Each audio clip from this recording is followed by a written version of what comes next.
खबर शामिल करते हैं तहसील 18 हजारी से, जहां कच्चा अहमद पूसियार रोड के करीब मौजा कोट रुस्तम के इलाका में इंसानियत सोज वाक़या पेश आया है, जिससे इलाका भर में खौफ की लहर दौड़ गई है। मजीद तफसील जानते हैं वहां पर मौजूद एंकर पर्सन ज़िशान अलमानी से। जी ज़िशान अलमानी, क्या तफसीलात हैं?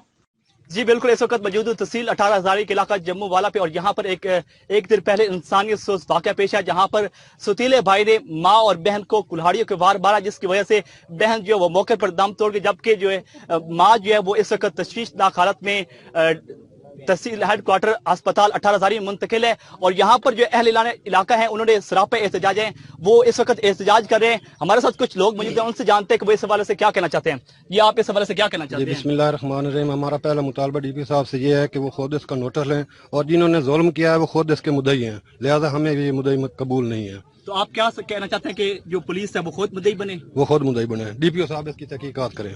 जी, आपने यहाँ पर एहतजाजी मुजाहरे में खड़े लोगों की बात सुनी, उनका कहना है कि यहाँ पर के जो इंसानियत सोच वाक़या पेश हुआ है, इस हवाले से डीपीओ जो है वो खुद तहकीकात करे और जो मुलजिम है उनको फिलफौर गिरफ्तार भी किया जाए और साथ साथ उनको कड़ी से कड़ी सजा दी जाए। जी।